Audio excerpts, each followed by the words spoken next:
Bonjour à tous et bienvenue à la rubrique Le lien entre la paracha et la Haftara. Comme on l'a expliqué la semaine dernière, tout simplement, il y a longtemps, malheureusement, les rabbins ont interdit donc d'étudier la Torah. Donc les Juifs, qu'est-ce qu'ils ont fait? Ils ont remplacé par la Haftara.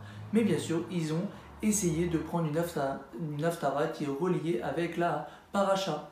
Et donc c'est pour ça qu'il y a cette rubrique, c'est pour comprendre quel est le lien entre la paracha et la Haftara de la semaine.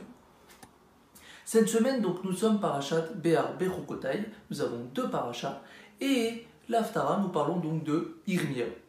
Donc maintenant, quel est le lien entre les deux? Donc pour commencer, nous allons déjà parler de la parachat Béar.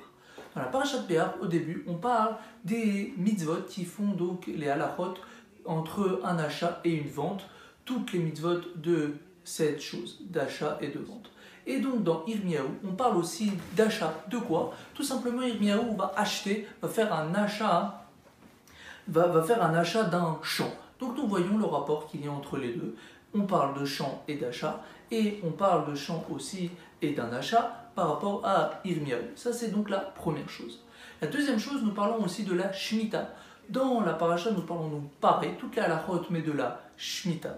Et c'est quoi déjà la Shemitah? La Shemitah, c'est tout simplement tous les 7 ans. Il fallait reposer le champ des champs d'Eretz Israël, tous les champs, il fallait les reposer tous les 7 ans.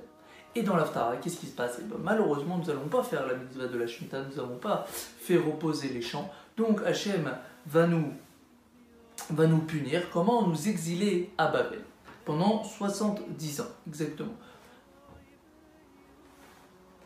Pourquoi? Parce que tout simplement, comme on a oublié, on a omis de faire l'année de la Shemitah pendant 70 ans, alors nous allons être exilés pendant 70 ans à Babel.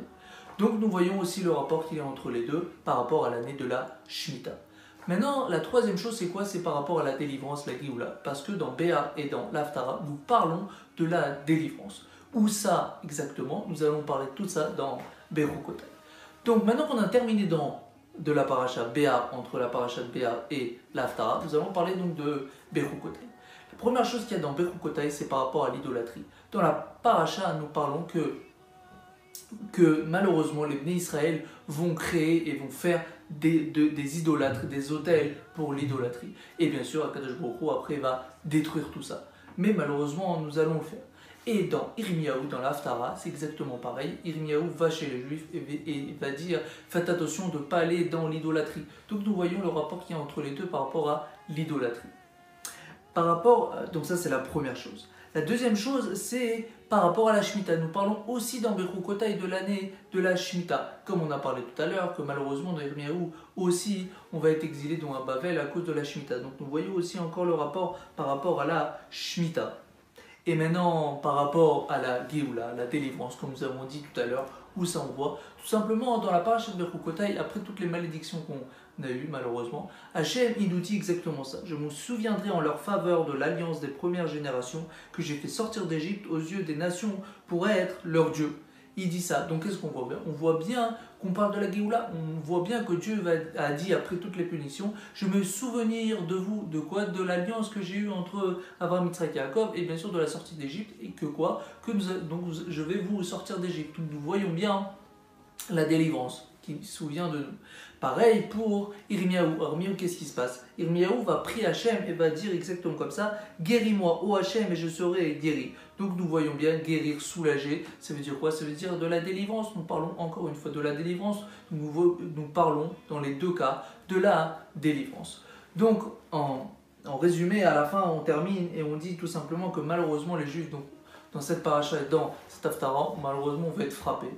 À cause de quoi? La première chose, parce que malheureusement on ne va pas écouter les mitzvot et on ne va pas faire les mitzvot. Et deuxième chose, c'est Yirmiyahu qui rajoute, c'est par rapport à la confiance en Hachem. Donc c'est ça le but de ce cours, c'est que nous prenons des forces et nous faisons attention dans les mitzvot. Il faut se renforcer dans les mitzvot de la Torah et dans la confiance en Hachem, par rapport à la confiance tout simplement, et tout ce qui se passe en ce moment, il faut tout simplement se dire qu'il faut avoir confiance en Dieu. On ne sait pas pourquoi il fait ça Hachem, mais il faut tout simplement avoir confiance en Hachem. Et donc, grâce que tout le monde va faire en sorte de faire toutes les mitzvot que Hachem a fait et qu'on va avoir confiance en Dieu, c'est sûr et certain que Dieu ne va pas oublier comme il nous a promis à la fin de la paracha et à la fin de l'Haftara, et c'est sûr et certain qu'il va nous amener la Géoula Amitite vers Shema. Shabbat Tov à tous.